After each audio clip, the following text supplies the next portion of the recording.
What's going on, beautiful people? Welcome back to another episode of the After You podcast. Now I'm sitting down outside my normal environment at the office space, and been kindly invited by this wonderful gentleman and his father to come and check out what you do, man. You know what I mean? Right. Like, talk a little bit about your passions. I've got a little bit of a teaser, but I think it's only best that we get an opportunity to sit down and hear it from the horse's mouth.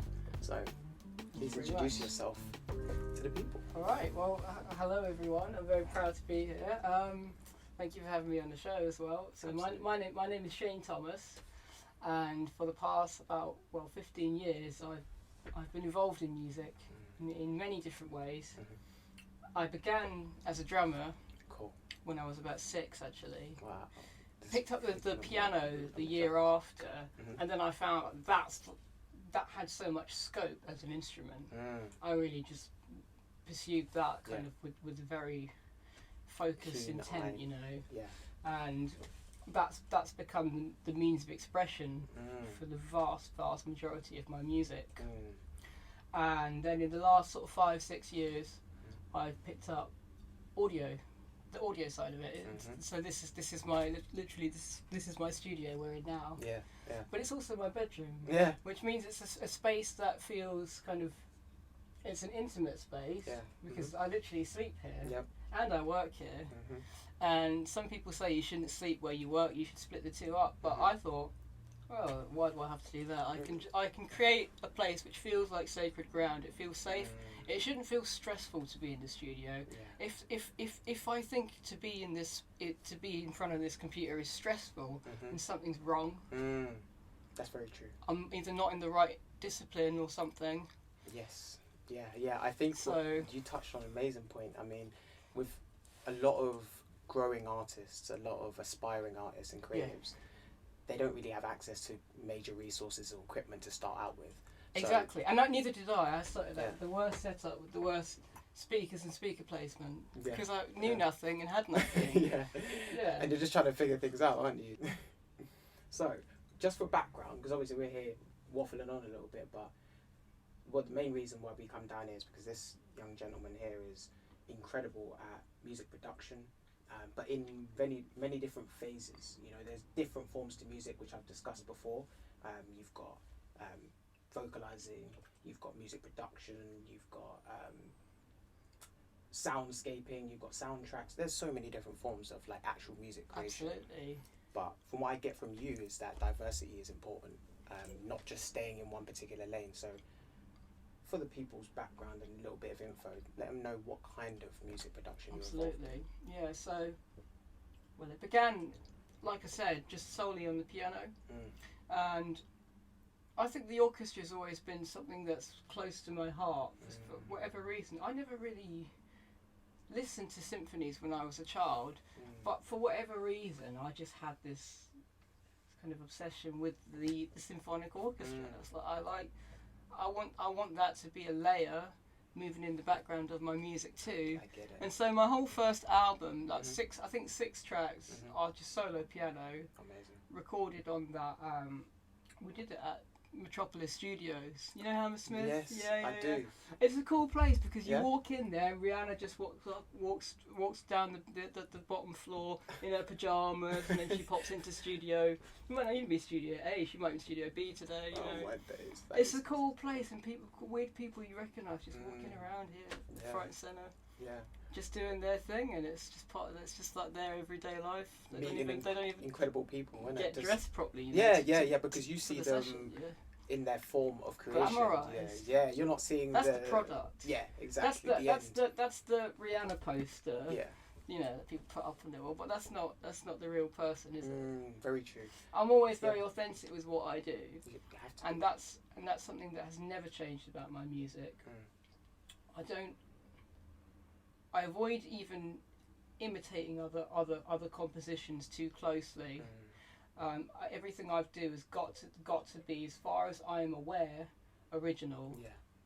You know. As far as you're aware, I like how you had it. Well, because, here's the thing: we're influenced by things subconsciously all the time. Yep. You'll rehash melodies and you don't know that you've even rehashed them. Yeah, because and I've gone back years later. actually, if I just pause that for a sec. Like, I did actually reminiscing. It's this piece. Come on.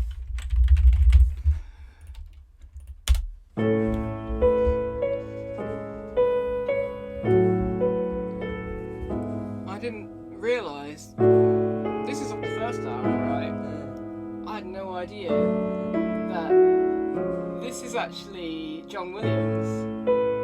You just don't realise how it's John Williams because of the way I've actually changed the phrasing of the melody. I kept the first three notes and the key are the same. That's why I always see like the same colour when I listen to that. Because I'm not I wouldn't say I have associative synesthesia these days. It's like there's something going on with my brain recently. I've had good effects and bad effects, but it's like the two hemispheres of my brain have been fusing together very, very closely. And there's so much crosstalk these days between my visual cortex and my auditory cortex. Absolutely, I see what I hear, and I hear what I see. It's vice versa.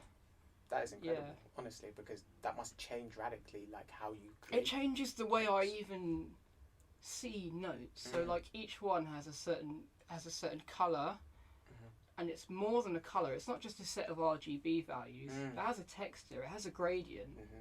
It has a fluidity. These are like substances more than just colors. Actually, it's almost like four-dimensional. Right. To a certain degree. It's almost like you're feeling and hearing. So I hear that and I hear green. There's a green like homecoming sound about A major. I couldn't feel more at home than in that key. But guess where the melody actually came from without me realising? Let's see if you know this. Okay. Remember the train back from Hogwarts? Yes. In the first year of Harry Potter? Where's my pedal? Here you are.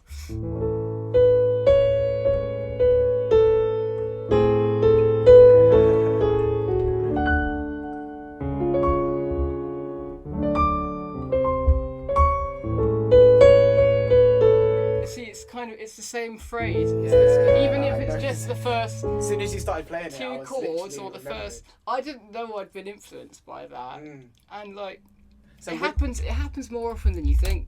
So when you came up with that, and when you've had references to where you feel like you've created something that already has existed, has that felt like? For example, have you retraced your steps back and been like, oh, that I watched that 2 weeks ago, or? I had a feeling that someone had left the TV on, and there was a rerun of Harry Potter that day. Well, it was just past Christmas, and I don't think I actually sat down and watched it. I think I was in the room next door, and I could hear it through the door. So it's even more powerful. It's even more subtle than that, because I actually remember what I was doing that particular day. Well, when I write a piece of music, that's an event I'm not going to forget typically. That's an important moment to remember for life. That feeling of being captivated. One reviewer who listened to my music, I don't know which magazine or what, they said that I played with intent and nerve, and I really like that phrase. I've retained it in my memory now. Intent and nerve. That's what I need to play with.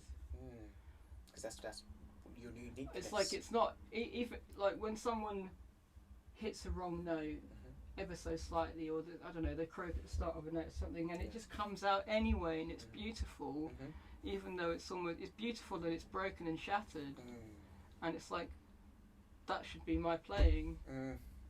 That should be an accurate depiction of my human soul. Is that, perhaps we're all in our own ways broken, shattered, but we can still fly. For sure, 100% we can. Tell me more about how you've been able to utilise your music in terms of promoting yourself and the kind of arenas that you've worked in.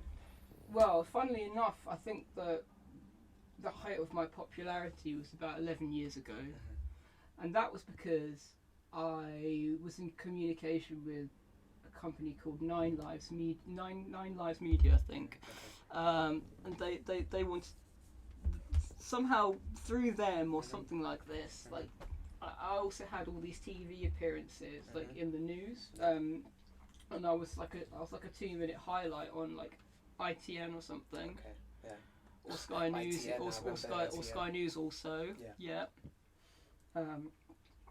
and they were like saying, how does this child basically composes music? Where does it come from?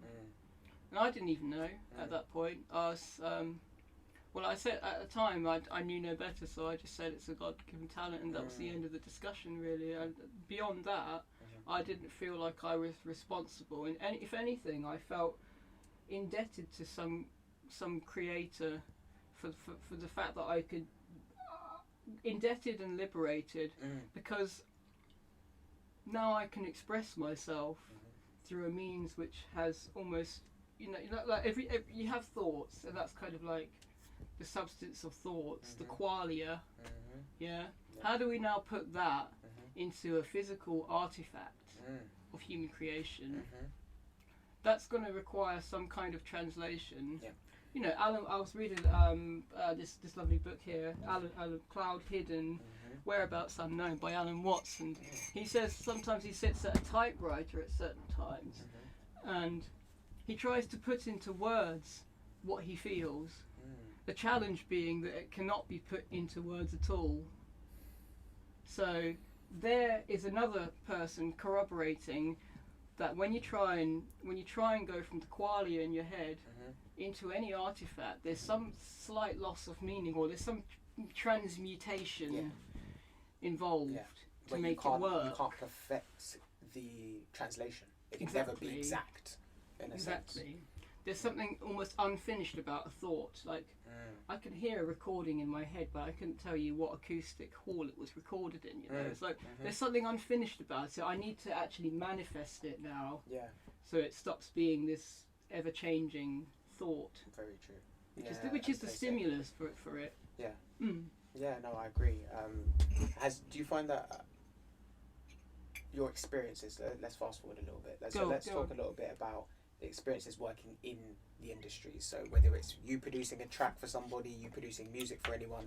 Okay. What has it been like working with individuals, and do you find that? Do you mean like other producers? Yeah, other producers, artists, like singers, writers. Yes. How is it to work with them? Yeah, and how does it compare slightly differently? Two people come to mind immediately, and my brain's done that for a reason, so I might as well mention them both. So I've known a guy called John Haywood now since I was 10. Since that time, that was the period when I was on the TV, and then my manager actually potentially contacted us and said, okay, right, I want to speak to your son. I'm interested in sort of managing him. And he was quite good, because he tried to get me signed to like Decca Records. And I'm trying to remember who was A&R at the time. It might have still been Tom Lewis or someone. I think they had someone called Dick at the time, but he was. I can't remember his name now. But they just kept saying I was too young. It was going to be a nightmare to fly me out into, you know, because of the safeguarding rules. Yeah.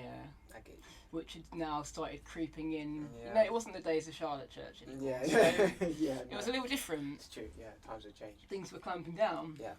And so we just couldn't get, nobody was willing to take on that kind of legal burden, basically. And I think my dad cannot appreciate that or understand that, and he seems to harbour some resentment over that. But I can see what they were foreseeing. Yeah. And there were problems with me being so young and so, immature, frankly. Yeah, manipulative. People come in and manipulate the situation quite easily, Exactly. Yeah. Did you find that you had to deal with any of that? I had all the time in the world to continue writing my music. It just like I didn't need to be signed and on TV and packaged, you know. Yeah, I get you. I needed time. It's so good that didn't happen, because that would have created an identity, a public identity, a way people conceptualize me as an artist and as a person, and that's what they remember and are familiar and comfortable with. Yeah. And if I now want to change my sound, change my artistic direction, and go towards the introspective, which is what I do these days, it's difficult.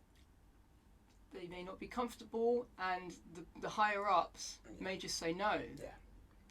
But now it kind of comes from the roots, from the soil outwards. It comes from me now. Yeah. And I have a publisher who thinks on the same page as me. That's in fact, so he's the one. He actually helps push me ambitiously. That's good. So he's someone I should mention. His name is Jonathan from Bucks Music. Fantastic. And he's like one of the top guys there, basically. Yeah.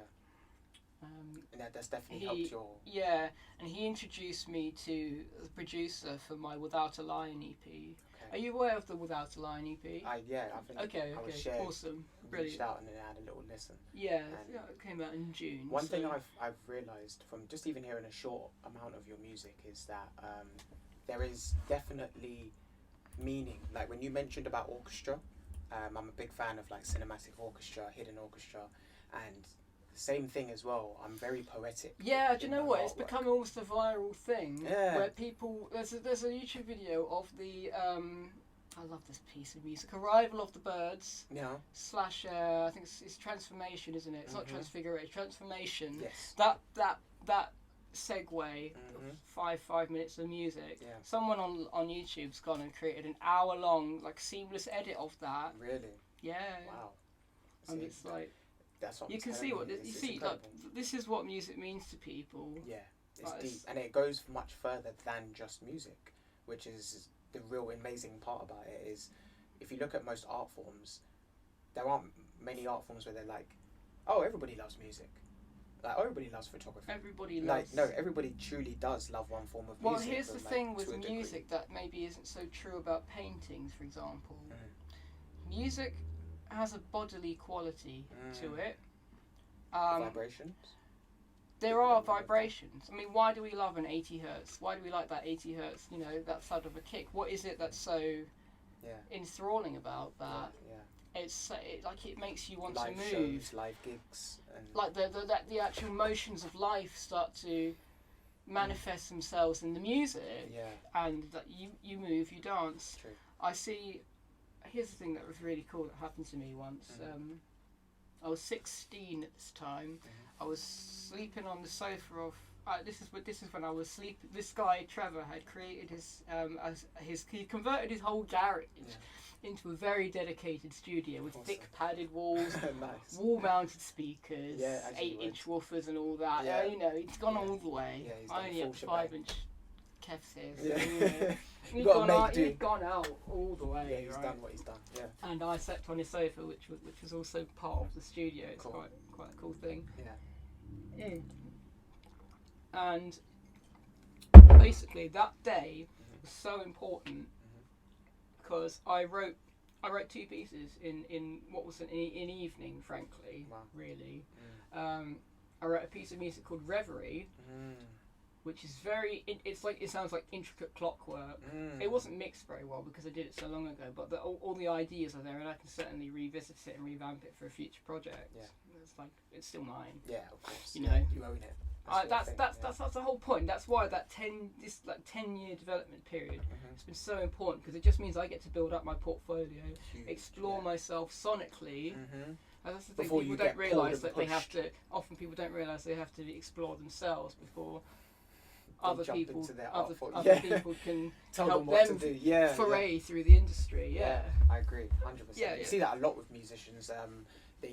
They get attracted to the money, they get attracted to the lifestyle, and then once they get in, that sound that they're trying to still explore gets abused because they're now having to do other forms of music. Yeah, to I mean, make some more what's money this ridiculous things I heard? Like, what were people telling me? Like, 2 Chainz had like a $500,000 bong or something, and I was like, I don't know if that's correct or not. I won't surprise you.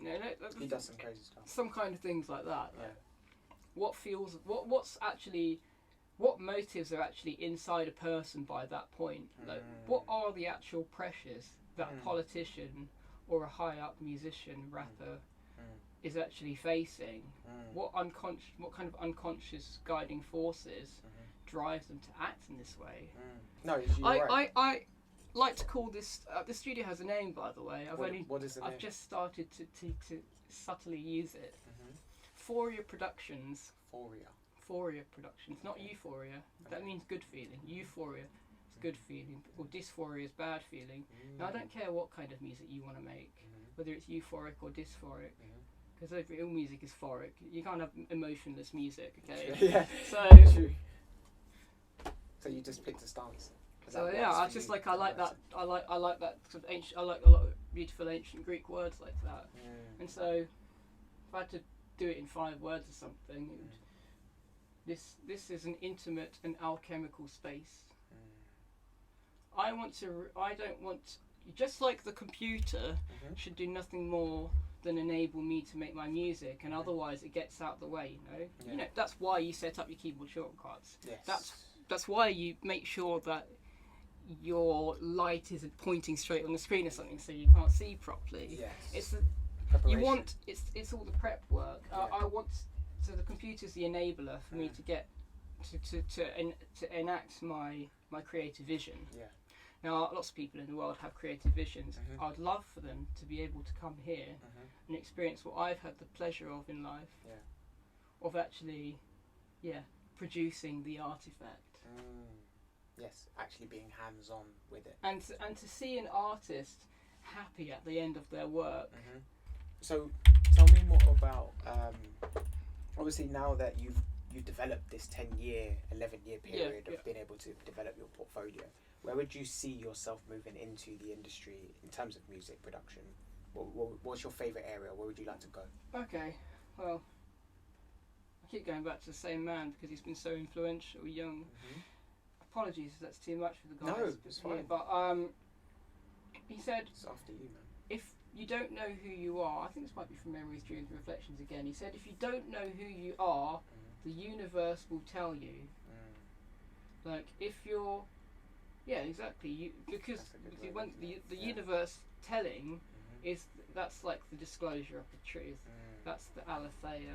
That's like that's the happening. Yeah. Do you know what's funny? In ancient Greek, truth is actually that word aletheia is more like a verb. Really? Than like a noun. So people remember the Latin Vulgate, you know. So it's John 18:38, isn't it? So quid est veritas? What is truth?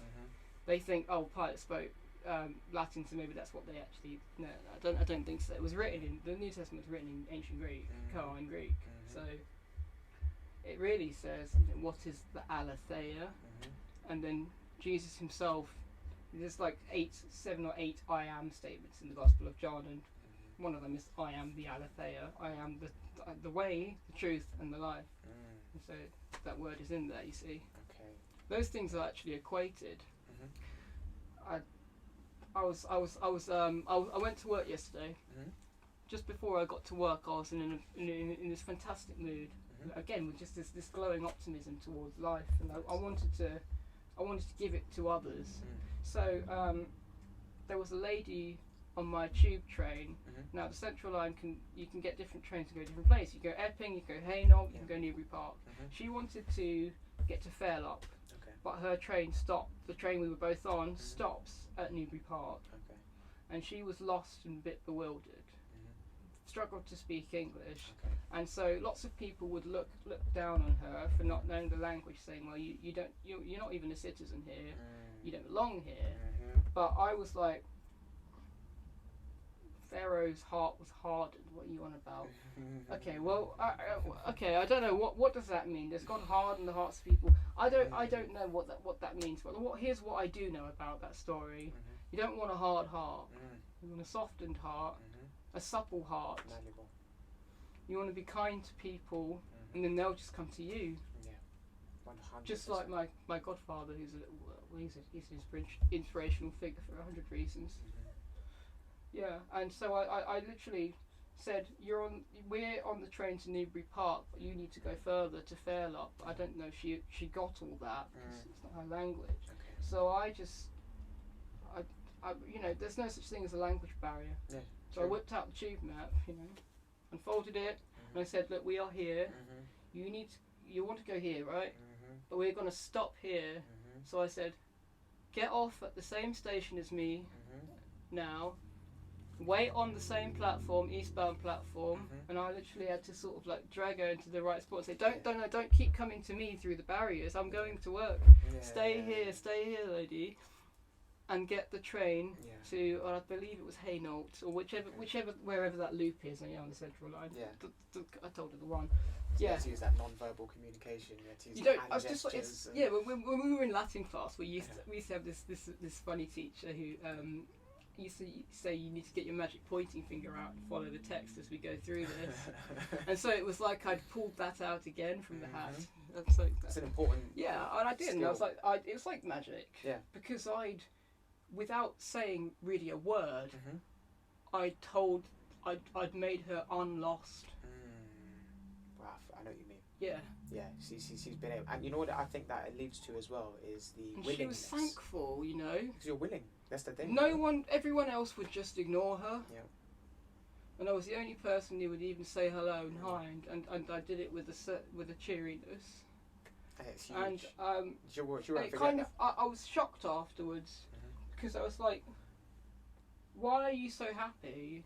Because I was like, well, what? There's a great contrast here clearly going on. It's like contrast of the way that you're normally being treated by the people here, and then this glee when I'm finally the one to treat you nicely. It's like it's because everyone else is being unfair to you, and they have the hard hearts. Yeah, yeah. So if you meet 8, 9 and it's people just like that, it's just a selfless thing. Yeah. It's a selfless thing. Why do I have to do that? Yeah. And so after I'd made that woman happy on the train, I was shocked at the way the world had treated her unfairly, and I was at the same time I was happy that I was able to make this world something more than it is, something better. And I do that also by creating my music. You know, I want to help people understand themselves and to relax. Whatever my music can do for a person, spiritually, emotionally, to support them if possible. Yeah, that's power. That's one of my motives, is to eventually find a mental health charity who's willing to I like that. cooperate rather than just sit there at the back, but actually cooperate. Actually get involved. And reach out to their own audience and say, look, this is music that's intended for meditation, intended for introspection, or an attempt to express the kind of pain I know a lot of you are going through. It's like therapy music, in a sense. There's this funny word in there's a great composer, Jeremy Soule, and he did this he called it symphonic sketch, and it's called the Northerner Diaries. It's like an album he released through Bandcamp. Cool. Bandcamp's great. It's power to the people, isn't it? Yeah. And one of the tracks on there is it's called Ginung, but it's really like a contraction of another word. It's like Ginungagap, which means a gaping abyss. Wow. And so you listen to it, and it's very like a slow moving piece, but like imagine like a waveform or something. It's got crests, it has a shape and a contour. It gets bigger, and they represent an increase in amplitude. But really, what does that mean? That's an increase in power. Yeah. Literally, well, it literally takes your speakers more energy to move that. So when you think that's what you're actually controlling, and you stop looking at it as just almost a graph, it's something technical. It's really a visualization of your own music. A waveform can and should be beautiful,